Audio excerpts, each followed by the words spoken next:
So, the rematch between Canelo and Triple G, it's about 6 weeks away, May 5th. But the first punches have already been thrown, and they've been thrown by Golovkin. Now, you guys have already seen the stories. A bunch of people are doing videos about this. I wanted to give my thoughts. Golovkin was having a training session up at the summit in Big Bear, California yesterday. There were some media people there asking him questions about the Canelo situation with the clenbuterol and everything else, and the investigation, quote unquote, that's going on with Bob Bennett, the Nevada State Athletic Commission. And Triple G just went off, man. Golovkin just went off. It surprised a lot of people, but those of you who've followed my channel and followed my work for the last few years, I've told you a million times that underneath that good guy, happy-go-lucky, nice guy kind of persona that Golovkin puts on in English interviews in the United States, there's a mean dude under there. There's a lot of Sergey Kovalev, that type of guy in him, especially when he gets up in the ring. And knowing what I know about him, being around Golovkin a bunch of times, and a lot of times off the record with the cameras off and everything, seeing him interact, I don't think he's bullshitting with the way he's talking about Canelo right now. I don't think that he's putting any of this on to promote the fight or anything like that. I think he's telling the truth. I think he's genuinely pissed off about what's going on. And I'll get into why, besides the obvious, here in a minute. But I wanted to just read some quotes to you guys here. I got some notes here. Golovkin referred to the Nevada State Athletic Commission as terrorists. He literally used that word, terrorist. He said Canelo proves he gets benefits from everyone and he can get away with it. Commentators, the commission, doping commission, president of boxing. I love this too. He says, check him on a lie detector and then we can find out everything. Then there won't be any of these silly questions about meat, fruit, chocolate. This guy, he knows. Now, there's several other quotes and I'll get to them. But of course, Golden Boy, Canelo, they were all asked about these comments. Now, Canelo, since the positive drug test, February 17th, February 20th, put out a lawyered up statement that, all that was done by somebody, it wasn't him, and has pretty much remained silent. Not a good look, right? And recently he said that nobody's going to have access to camp. Nobody's going to be able to go into camp, talk to him. I'm sure at some point, some of the more trusted members of the Mexican media will get in there and be able to talk to him. But right now, nobody's going in camp. That's not necessarily Canelo's wish. He's being told that by his handlers. Look, don't say anything. We'll shield you and block you from this whole thing. We'll do the talking for you until May. Come fight week, you're going to have to talk about this stuff. But until then, go to camp and just do your work. So Eric Gomez, the president of Golden Boy, was asked about these comments. And I love it. He's already kind of spinning this. Look at his response. I guess Triple G is preparing his excuse in case he has to lose. He doesn't sound like a confident fighter. I guess he has a lot of insecurities. Then he says, Triple G sounds like a guy trying to find a way out of the fight. If he wants out, he should just say so. I find that very, very interesting because Golovkin made it very, very clear yesterday up in Big Bear. He said it several times. I still want to fight him. He told several outlets. I think even like Sports Center on ESPN or whatever released a video of him clearly stating he still wants to fight, even if, and he's quoted as saying this, even if Canelo is dirty, he's doing all these things, then yeah, I still want to fight him because I believe in my power, my boxing skills. I'm still going to knock this guy out. Gennady made that very, very clear, and Gomez knows that. But here's what Gomez is trying to do with that statement. Remember back in the first fight, the negotiations for the first fight, where there was supposedly this flat fee that Golden Boy Promotions put out, and Gennady was turning it down, and therefore he was, quote-unquote, ducking Canelo. And there were people making videos on YouTube about this. All the typical usual suspects, all the wackos. I told you guys, you have the fringe on this side, you have the fringe on that side, and they make videos. They basically do the job of the powerful promoters for them. Used to be back in the 80s, early 90s, before all the social media stuff was out there. If a promoter said something like, oh, I made a flat fee offer to fighter X, to fight fighter Y, well, the media would say, let's see the offer. What's in the offer? Don't just give us a dollar amount. What's the date? Where are the intangibles? Where's it going to be held? What's the press tour? What's going on? Do you have a copy of the contract? Not only that, they would go over to the other fighter and his team and say, hey, did you receive this contract? What's up? What's up with the deal? Can you give us any information? You know, what's going on? Why haven't you signed the contract? What's up? That doesn't happen anymore. Now a promoter, president of a large promoter like Eric Gomez, all he really has to do is say, we made him a flat fee offer and they rejected it. And he knows that social media will take that and run and do his job for him. What he was trying to do in that moment, this goes back, what, to 2016, I think? Yeah, I think 2016 when he made that statement. That is a stalling tactic that they used to help elongate the process to build up the eventual Canelo Golovkin fight. And there's probably going to be 2 or 3 fights between them. And we've known that all along, right? That's the way this whole deal was structured. During that process, they got Canelo in the ring a few times. Every one of those fights was essentially a very long commercial for the eventual Golovkin fight. Meanwhile, Golovkin and his team taking care of business, they're staying busy, they're winning too, and eventually you build to the super fight. You get that crescendo. But you get that little buffer, you get that extra time by making a statement like that and letting social media run with it. Not only do you get a bunch of YouTube videos from people saying, oh, see, Triple G ducking. They're offering them a flat fee. Remember the flat fee started at 10 million, right? Or no, it was just 8 figures. Then it became 15 million, then 20 million, then it was $372 trillion, you know, that Golovkin was turning down because he was ducking Canelo. All those people did that job for Eric Gomez. And then not only that, most of the boxing sites now are just clickbait rumor sites. They're not even news sites. There are some still credible news sites, but even those news sites that you go to see about fights being finalized and everything like that, they still post clickbait too because they have to make money. That's how news sites make money now. So there could be a rumor about a fight and there's a headline, boom, and it's on the site, even if it's a reputable news site. So you saw even on very, very reputable, knowledgeable sites that you guys go to often, that you trust, reporting about this flat fee crap. And now I'm already seeing it. I'm already seeing this. Triple G's got his built-in excuse if he loses. I'm seeing these headlines. Triple G's looking for a way out of the fight. I'm seeing these tweets. I'm seeing these posts. I'm seeing videos on YouTube. This stuff's already happening. So people are already buying into that spin. The Golovkin haters are going to take Eric Gomez's statement and run with that and create basically a buffer for the next 5 weeks until we get to fight week. That's what's happening. Now, I find that hella funny, man. Here's some more stuff that's funny. Bob Bennett, of course, declined to comment. Bob Bennett is not going to comment. But he was asked about Canelo Alvarez, you know, the clenbuterol, the positive test, by several reputable news outlets. And all he could say in response to that was, in regard to Mr. Alvarez being tested before his last fight, he's referring to the first fight with Golovkin, not right now, but referring to that fight for some reason. There were no adverse analytical findings concerning PEDs, blah, blah, blah. So he's spinning. He's doing the exact same thing that he did with me when I grilled his ass at the post-fight press conference about Adelaide Bird's scorecard for the first fight. And by the way, I did the same thing to Eric Gomez, and they kind of spun as well.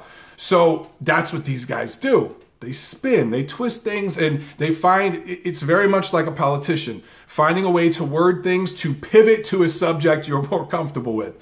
You ask a politician about a subject they don't know much about, watch them spin to a subject they're comfortable with so they can hit a home run for their constituency to run with. That's how this thing works. Golovkin is still pissed off about last year's scorecard with Adelaide Bird. He said the commission, referring to Nevada, they all put their heads down to avoid eye contact. I noticed it when I reviewed the fight again. These people are terrorists. They are killing the sport, not just me. The way it was portrayed, this is America, this is democracy. So, I mean, Gennady's taking this to the upteenth degree. And you know what? Good for him! Good for him. Now, I told you earlier that Gennady's pissed this time, and it's genuine, it's legitimate. I said I was going to tell you why. Here's the reason why. I really think he was naive going into the first fight. And I'm not saying that because I'm just pulling something out of my ass or it's just a hunch I have. It's because I interviewed him and I asked him straight up and down, can you get a decision in Vegas? And he said, yeah, I'm not worried about that. This is a big, big fight. Everyone's going to be watching, so they can't screw this up. That's what he told me. Abel Sanchez said the same thing. Tom Loeffler told me the same thing. They all kind of went into last September a little naive, especially Gennady. More than that, I think Gennady's a little bit pissed off because you'll see this when the HBO promos start to come out with this fight, because Gennady's going to open up a little bit more about his feelings. He was a little tight in the first few rounds of that first fight. The big event did kind of get to him. The dealings with the Nevada Commission and how they operate, how they do business there, it's different than anywhere else. The big lights, all of it. I think it did. He was a little tight. And I could see that just from his body language. Ringside, we were all saying that the first few rounds. Now he got into his groove the fourth, fifth round, and I thought he clearly controlled the fight. Canelo made a late push to make things close and competitive. And the fight was competitive. He made a late push to make the fight close. And I think that surprised Golovkin a little bit. I don't know if he really expected that. I know it surprised a lot of us there watching the fight live. Everybody ringside was like, man, Canelo, let's give him credit. He's making this late push. But if Golovkin had started the fight from the opening bell, the way he started fighting in that fourth, fifth round and forward, and even in the final rounds when Canelo made his push, he would have won one or two of those early rounds on the scorecards. And look, Adelaide Bird would have still had it 8-4 for Canelo. But Don Trella's scorecard, who a lot of people harp on and say it was just as bad as Adelaide Bird's scorecard. Well, no, it wasn't. I'm not saying I liked his scorecard, but that 7th round, I agree, that was egregious. But other than that, 1 point, guys. If he would have given one of those early rounds to Golovkin, if he had started a little quicker, boom, that's a split decision win for Golovkin. And he knows that. So I think he's a little bit even pissed at himself. And he's ready to come in this time and not be tight under the lights and not let that moment get to him. He's been through that process now. He knows what to expect with the Nevada State Athletic Commission. He's coming in knowing it's him versus Canelo, versus Bob Bennett, versus at least one of the 3 judges, and possibly against the referee. He knows this now because of his experience last September. And on top of all of that, Canelo tested positive twice for clenbuterol. We all know about this. We've all talked about it ad nauseum already. And there's supposedly an investigation going on right now in Nevada with Bob Bennett. Golovkin, based on his experience last year, knows that not a damn thing is going to come from that investigation. It's a joke. It's got him even more pissed off. I think all of this is giving him a mental edge to this fight. That's what I see based on his body language, based on what I know about him and his personality and my personal dealings with him. I'm not basing it on what some guy on the internet told me or anything else.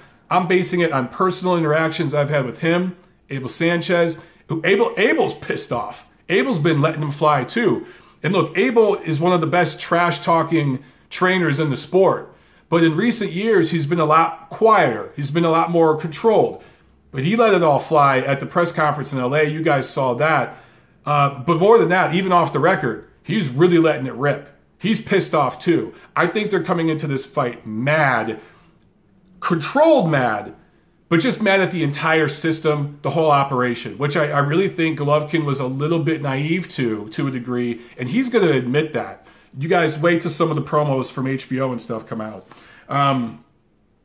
Here's another thing. Okay, supposedly, there's sources, unnamed sources who are unwilling to go on the record saying that there was a key commission meeting today in Las Vegas.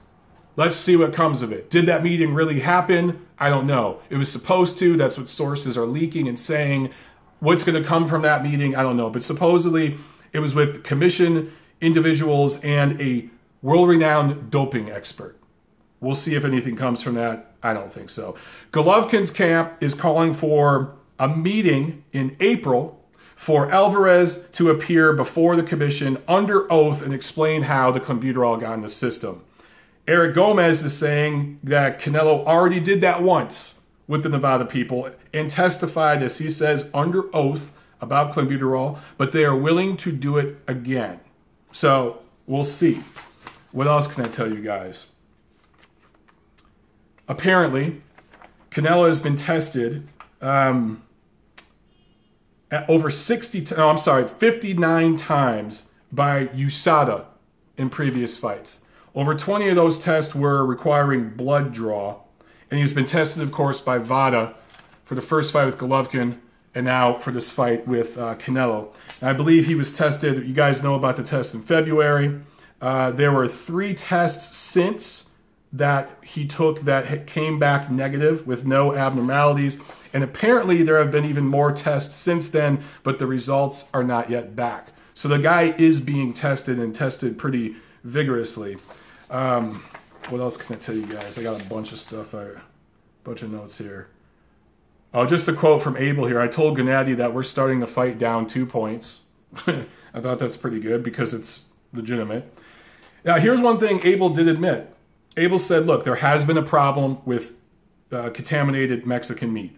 And if it's found that Canelo was just eating tainted meat, then I don't think any sanctions should be applied. It just means Canelo's an idiot. He's stupid and he made a mistake. But if he found it's not just the meat, and there is something egregious going on here, then it's up to Nevada to determine what is appropriate, and the coaches should be sanctioned too, the Reynosos. And you know what? I agree. The whole damn team should be sanctioned. I love that Golovkin and Abel, but especially Golovkin, is just going forward with this, just putting it out there. This is a mental power play by him and putting it on Canelo to respond. Putting it not just on him, but on the authorities. Bob Bennett, I love that he called out the commission too. I wish more fighters would do this shit, but do it in a controlled way like this. Call these people out. Say what's going on. Put the onus on them. Put the burden of proof on them. Golovkin hasn't done anything wrong. He hasn't failed any test. So the burden of proof is on these people. And the burden is on Bob Bennett to do something, to take some kind of action. I've talked about the fact that WADA states it right there on their site, their policy with clenbuterol. Any positive test is an anti-doping violation, period. So Canelo testing positive twice is an anti-doping violation, period.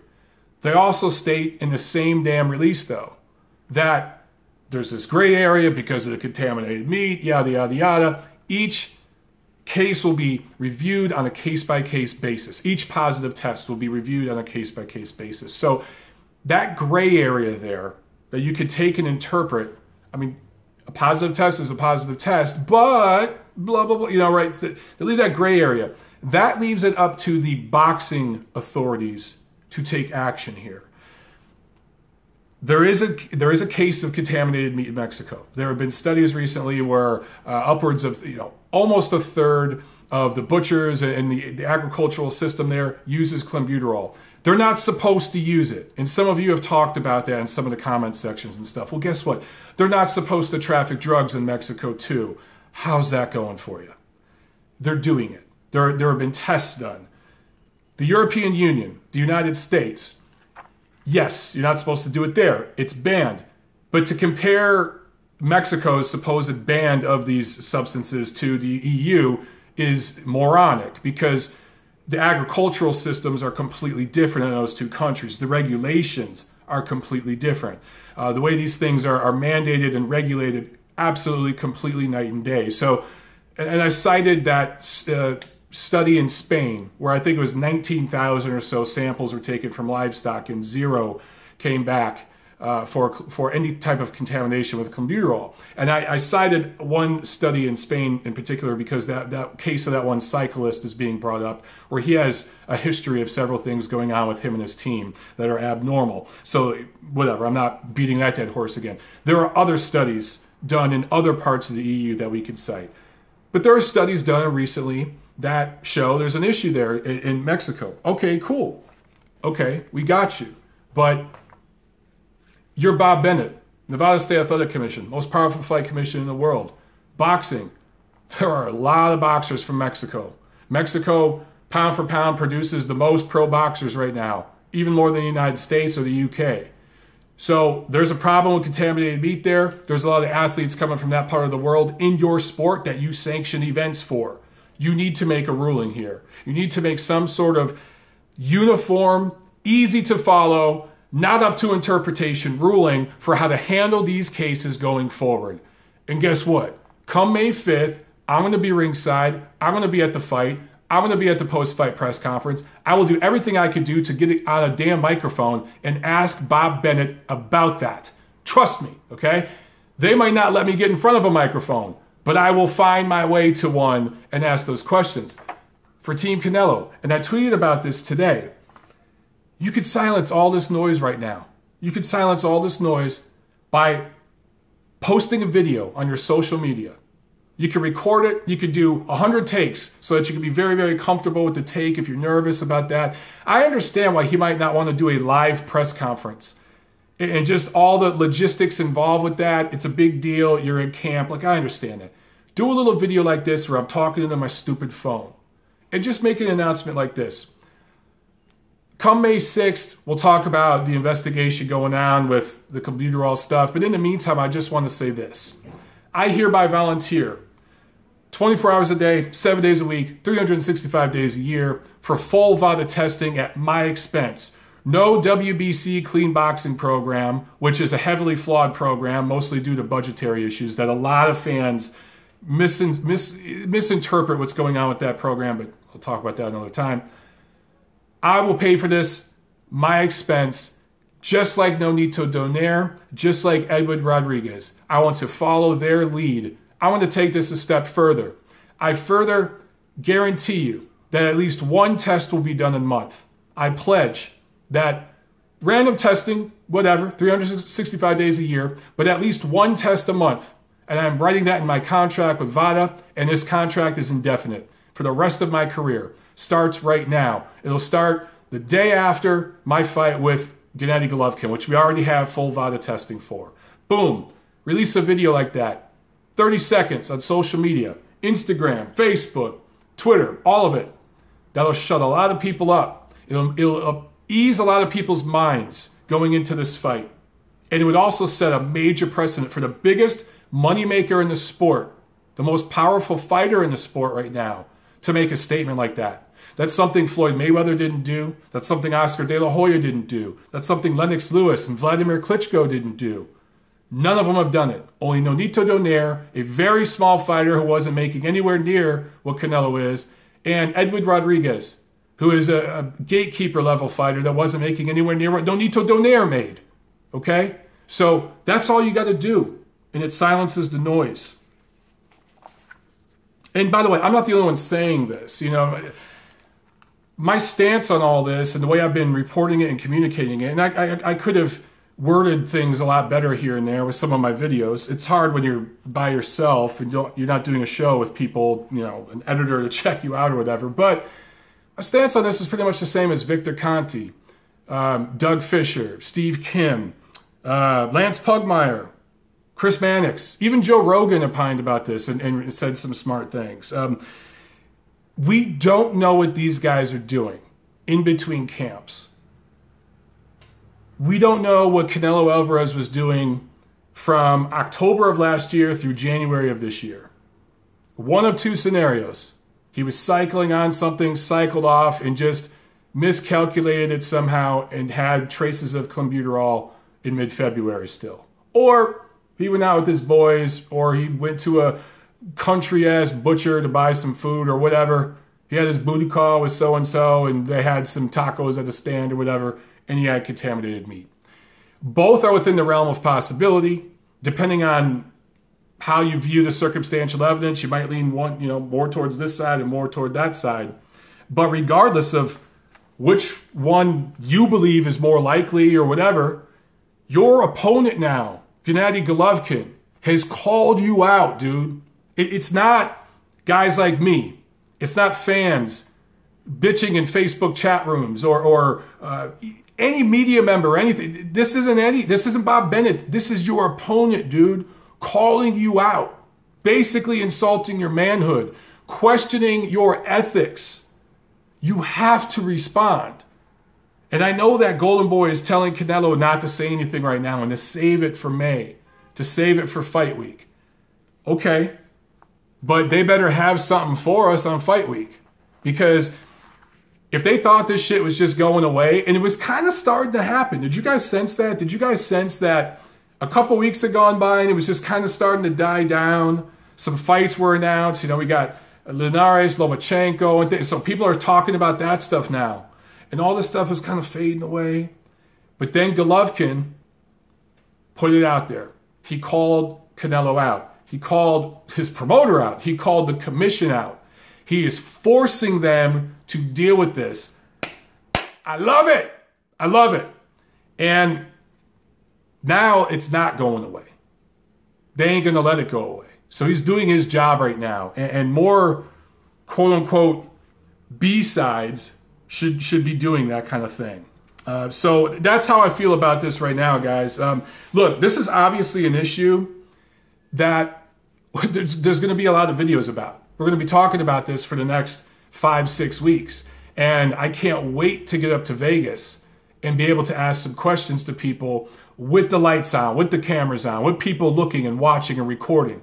I can't wait for that. In the meantime, this is all we could do. And you guys know my style. I don't like to put things out there until we have more information. But as more information comes up, my opinions will start to form more and more. I'll say right now, I don't blame any of you for being suspicious of Canelo Alvarez. I don't blame any of you for being over the bullshit contaminated meat excuse.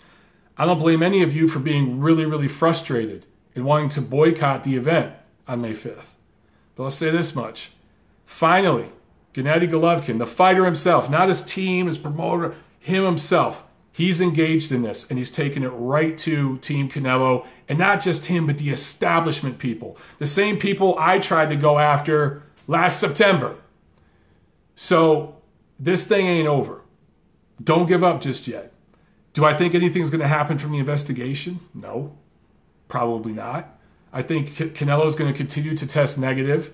Whether it was tainted meat from a taco or he really was cycling off some shit for a few months in between camps. Either way, both, whatever scenario you believe in, they're both over now. And it's clear he's going to test negative for the rest of camp.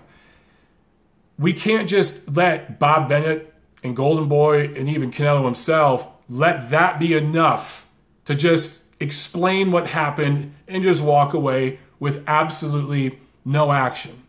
Got to keep pressing. Got to keep pressing. So you guys know I'm going to do that. I'm going to continue to talk about this stuff. Look, if these videos annoy you, bore the shit out of you, you're sick of hearing about it, you don't care if these guys are juicing or whatever they're doing, fine, you don't have to watch it. Just tune into the Neutral Corner next week or whatever other video. But if you guys are interested in this stuff, comment below. Let me know what you guys feel. You know, look, I know a lot of you have been commenting with all sorts of opinions recently, but let's keep the conversation going. And as more information comes out, our opinions will form. And who knows, man, a month from now, our opinions might be way more solidified, way different than where they are right now. Me, myself, you know, I like to take in all the information, but I just had to talk about this. I love what Golovkin did here. I think it's the right thing to do. I think it gives him a mental edge. I think it puts the onus on Canelo and Team Golden Boy to do something here. And, of course, Bob Bennett. I just think it gives him an edge coming into this fight. It's a way for him to take a little power back from the man. I love it.